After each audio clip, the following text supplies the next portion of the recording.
واللہ یرید ان یتوب علیکم، اور اللہ تو چاہتا ہے کہ تم پر رحمت فرمائے، رحمت کے ساتھ متوجہ ہو تمہاری طرف.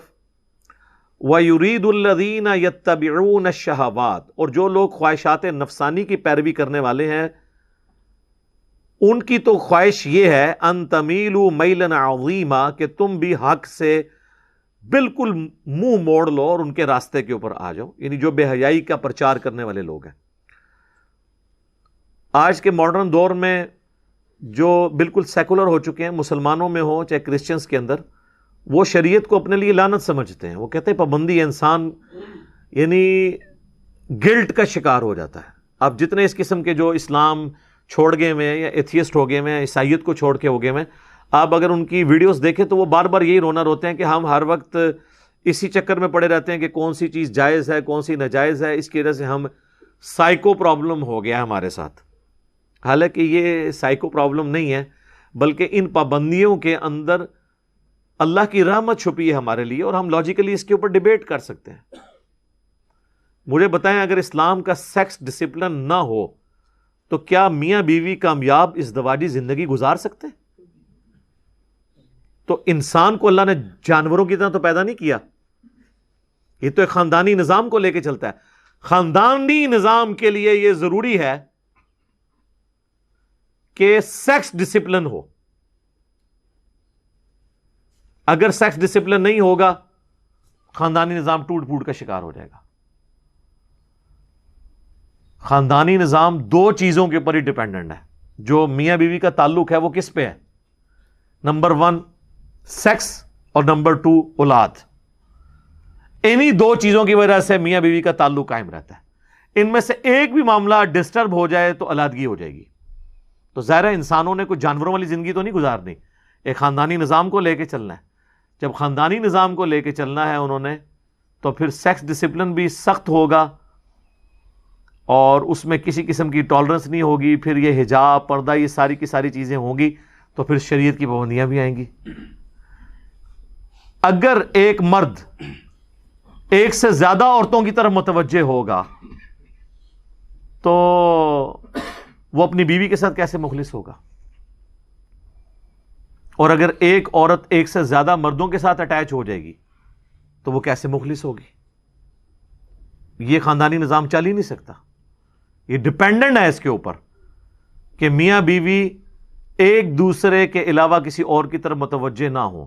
تو اس کے لیے پھر سیکس ڈسپلن ہوگا، پردہ بھی ہوگا، آنکھوں کی حفاظت بھی ہوگی. جو سورہ نور میں آیا کہ مومن مردوں کو حکم دو کہ اپنی نگاہوں کو نیچا رکھیں، اور مومن عورتوں کو حکم دو کہ اپنی نگاہوں کو نیچا رکھیں. اچھا، یہ نگاہوں کو نیچا رکھنا یہ کئی فتنوں سے آپ کو آزاد کر دیتا ہے، صرف سیکس کے پوائنٹ آف ویو سے نہیں، دنیاوی خواہشات سے بھی.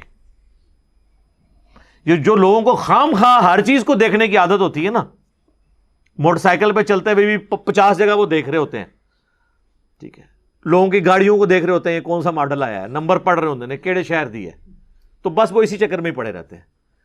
یہ صرف بد نگاہی یہ نہیں ہے کہ آپ نے بے حیائی کے حوالے سے نگاہوں کی حفاظت کرنی ہے. بد نگاہی یہ بھی ہے کہ آپ خام خواہ لوگوں کی نعمتوں کے اوپر نظر رکھے ہوئے ہیں، اور آپ کے اندر خام خواہ کا وہ جیلسی فیکٹر پیدا ہو، اور اندر ہی اندر آپ کوڑتے رہیں، اور پھر اس چیز کو حاصل کرنے کے لیے آپ حرام اور حلال کی تمیز گنوا دیں. دنیا کے جتنے فتنے نا ان کا آغاز آنکھ سے ہوتا ہے. جتنے فتنے خواہشات جتنی بھی جڑی ہوئی ہیں وہ آنکھ کے ساتھ ہے. تو نگاہوں کو نیچا رکھنا ہے. کہتے پہلی نظر معاف ہے. پہلی نظر معاف کا یہ مطلب نہیں کہ نظر ڈال کے معافی مانگنی ہے.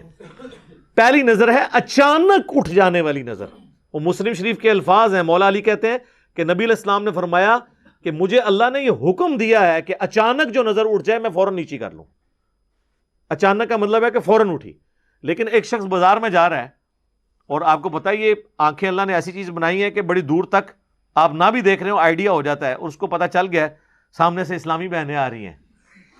تو اب یہ تو نہیں وہ دیکھ کے پہلی نگاہ کرے گا اور پھر نیت کرتا ہوں پہلی نگاہ کی اور پھر نیچے نہیں، بس اس کا اس وقت پتہ لگ جانا ہی اس کی پہلی نظر ہو گئی. اب دیکھنے کے اوپر وہ اس کی دوسری نظر شمار ہوگی.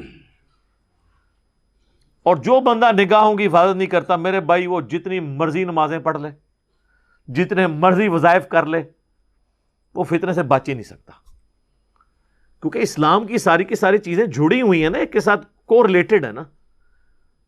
آپ نے وضو ہی نہیں کیا، آپ جتنی مرضی نماز پڑھیں آپ کی نماز ہونی نہیں ہے. آپ کہتے ہیں روحانیت آ جائے، میں بے حیائی سے بچ جاؤں، گندے گندے خیالات، کہتے ہیں گندے گندے خیالات آتے ہیں، وہ کام ہی تمہارے ایسے ہیں کہ گندے گندے خیال آئیں.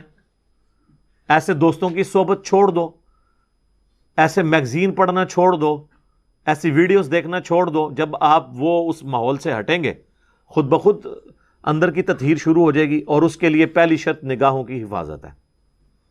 تو اللہ تعالیٰ نے شریعت کی پابندی لگا کے بیسیکلی ہمیں دنیا کے اندر ہی آزاد کر دیا خواہشات سے.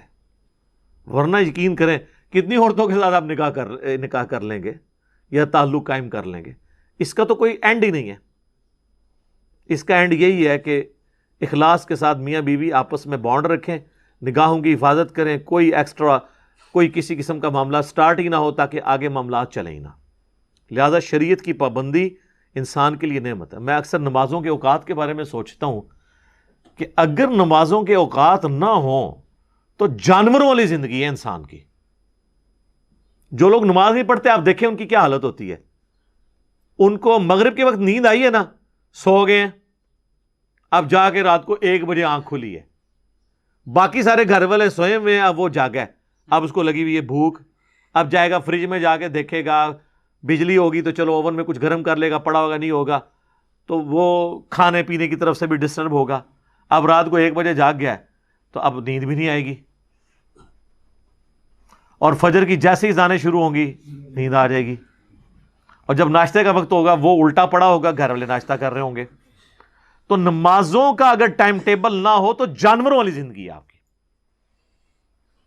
نماز کی وجہ سے ہم اپنے ٹائم ٹیبل کو مینٹین رکھتے ہیں. عصر کے بعد آئے ہیں نا، نیند بھی آئی ہے، بندہ کہتا ہے نہیں یار وہ مغرب کی نماز کا ٹائم ہو جائے گا، مغرب پڑھیں گے، اس کے بعد آپ کہیں گے چلو میں اب کھانا کھا لوں، عشاء بھی تو پڑھنی ہے، عشاء پڑھ کے ایک دفعہ ہی سوؤں گا. لیکن اگر آپ کی کوئی روٹین نہ ہو، جو اکثر ہمارے مسلمانوں کے نوجوان بھی، ذرا ان کی حالت دیکھ لے کیا ہے، جانوروں کی سی زندگی گزار رہے ہیں، جانوروں سے بھی بدتر. تو شریعت جو ہے یہ لعنت نہیں ہے بلکہ نعمت ہے، اور یہ اللہ نے یہ پابندیاں لگا کے ہم پر احسان کر دیا. یہ پابندیاں نہیں ہیں بلکہ ہمیں سلیقہ سکھایا ہے. اس کے علاوہ کوئی اور پیٹرن ہو ہی نہیں سکتا کہ آپ سکون کی زندگی گزاریں. کوئی بندہ روزانہ 1 فلم بھی دیکھ لے، 2 فلمیں بھی دیکھ لے، کتنی دیکھے گا؟ At the end of the day bore ہو جائے گا، اینڈ ہی کوئی نہیں ہے. انسان کی زندگی ایک خاندانی زندگی ہے جس میں ماں باپ بیوی بچوں کے حقوق ہیں، وہ اپنے معاملات کو لے کے چلنا ہے، اللہ کے حقوق پورے کرنے ہیں، ایک ڈسپلن لائف گزارنی ہے آپ نے. اور اسی لائف میں کہنے کو تو وہ پابندی ہے، لیکن وہ پابندی ایسی پابندی ہے اس کی وجہ سے آپ سکون کے ساتھ زندگی گزار رہے ہیں. دنیا میں بھی آپ دیکھ لیں، آپ کسی ڈاکخانے کے باہر بینک میں یا ڈاکخانے کے باہر بل جمع کروانے کے لیے کھڑے ہوں اور وہاں پہ 1000 لوگ بل جمع کروانے کے لیے آ جائیں، اگر تو وہ قطار میں کھڑے ہوتے ہیں تو پھر تو سارے کرا لیں گے، اور اگر قطار نہیں بنتی تو پھر تو شام تک بھی فارغ نہیں ہوں گے، اور لڑائی جھگڑا بھی الگ سے ہوگا. ڈسپلن کا یہ فائدہ ہوتا ہے. اس طرح شریعت بھی ایک ڈسپلن ہے. تو اللہ تعالیٰ فرماتا ہے کہ جو خواہشات کی پیروی کرنے والے لوگ ہیں وہ تو چاہتے ہیں کہ تم لوگ بالکل راہ حق سے منہ موڑ لو، اور اللہ تعالیٰ تمہیں اس رحمت کے ساتھ تمہاری طرف متوجہ ہوتا ہے. رحمت سے مراد شریعت کی پابندیاں. یرید اللہ ان یخفف عنکم، اللہ تو چاہتا ہے تم سے ہلکا کر دے بوجھ. یہ ساری کی ساری پابندیاں لگا کے اللہ نے آپ سے بوجھ ہلکا کیا ہے. شریعت کی پابندی لگا کر آپ کو نفسیاتی مریض بننے سے، انزائٹی سے بچا لیا. وَخُلِقَ الْإِنسَانُ ضَعِيفًا، اور انسان کو تو اللہ نے کمزور پیدا کیا. یہ حقیقت بات ہے. انسان کے پاس صرف ایک چیز ہے جو اس کو سب پہ بھاری کر دیتی، وہ عقل ہے. باقی ہماری جتنی کیپیبلٹیز ہیں نا وہ جانوروں سے بہت کم ہے. ہاتھی جو ہے نا وہ زمین پہ پاؤں مار کے نا 40 کلومیٹر دور تک نا کمیونیکیشن کر لیتا ہے دوسرے ہاتھی کے ساتھ. 40 کلومیٹر. کتے کی سونگنے کی حصہ آپ دیکھ لیں، عقاب کتنے کلومیٹرز اوپر سے اپنا شکار نیچے دیکھ لیتا ہے. تو آپ جانوروں کو ذرا کنسیڈر کرنا شروع کریں, بندہ پریشان ہو جاتا ہے. یہ جو سرخاب آتے ہیں رشیا سے, جب وہاں پہ زیادہ ٹھنڈ پڑتی ہے تو وہ ہمارے سب کانٹیننٹ میں آتے ہیں. 5000 کلومیٹر ایٹ لیسٹ سفر کر کے آتے ہیں ہر سال, اور وہ ہوا میں ہی سفر کرتے بھی سوتے بھی ہیں اور اسی دوران اڑتے رہتے ہیں. اور ان کو یہ بھی پتا ہے کہ ہم نے ویوز جو یعنی ایئر کے جو مختلف لیئرز ہیں, کس لیئر میں اڑنا ہے کہ ہم آسانی کے ساتھ یہاں پہنچ جائیں. وہ میرے بھائی کے ایک دوست ہیں, تو وہ سرخاب کا شکار کر کے نا تو گھر میں ایک دفعہ سرخاب دینے کے لیے آئے, تو مجھے کہنے لگے علی بھائی یہ پر دیکھیں, یہ وہ پر ہیں جو بوئنگ اور ایئر بس کا کوئی جہاز بھی اس طرح کے پر نہیں رکھتا جو اللہ نے اس کو پر دیے ہیں. فیولنگ کی بھی ضرورت نہیں سر, بس وہ وہاں سے چلتے ہیں اور یہاں وہ سوتے بھی ہیں, کھانے پینے کی بھی کوئی حاجت نہیں ان کو, یہاں پہ پہنچ جاتے ہیں. اور پھر جب موسم دوبارہ نارمل ہوتا ہے وہ واپس چلے جاتے ہیں. تو جانوروں کو آپ کسی بھی جانور کی اگر خوبیاں گننی شروع کریں تو بندہ حیران رہ جاتا ہے. اچھا یہ جانور بھی تو بیمار ہوتے ہیں, ان کو بھی زخم ہوتے ہیں, ٹھیک ہو جاتے ہیں, اور کپڑے اللہ نے ایسے دیے ہیں ان کو کہ بدلنے کی بھی ضرورت نہیں ہے. ہمیں تو کپڑے دھونے پڑتے ہیں, نئے پہننے پڑتے ہیں. اللہ نے پر دیے ہیں, وہ خود بخود ٹوٹتے ہیں, نئے اگتے ہیں. صفائی والا معاملہ بھی ان کا ہوتا رہتا ہے, ان کو کوئی نلاتا دھلاتا نہیں ہے. تو آپ ایک اگر جانوروں کی کوالٹی دیکھیں تو انسان تو آپ کو نظر آئے گا کہ واقعی یہ جو اللہ نے فرمایا میں خلق الانسان ضعیفا, اتنا کمزور ہے انسان کہ آپ انسان کے بچے کو ٹیبل پہ رکھ دینا وہ نیچے گر جائے گا, لیکن آپ بلی کا چھوٹا سا بچہ بھی ٹیبل پہ رکھیں وہ نیچے نہیں گرے گا. اس کی جبلت میں اللہ نے ڈال دیا. یہ جو مرغیوں کے چھوٹے چھوٹے چوزے جب نکلتے ہیں انڈے سے, کس اسکول میں جاتے ہیں وہ دانا چگنا سیکھنے کے لیے, پانی پینے کے لیے, اور جب چیل آتی ہے تو وہ اپنے ماں کے پروں کے نیچے آتے ہیں. ان کو کس نے یہ ساری چیزیں سکھا دی ہیں؟ یہ اللہ تعالیٰ نے ان کی جبلت میں, انسٹنکٹ میں ساری خوبیاں ڈال دی ہیں.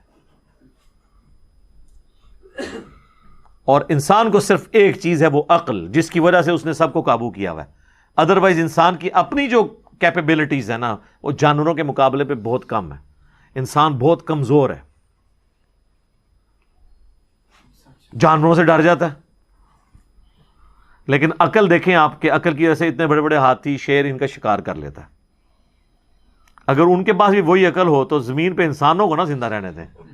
ہاں جی جناب, بس وہ آپ ایک عید قربان پہ صرف ایک ہی بیل ذبح کریں گے, باقی بیل پھر آپ کو ذبح کریں.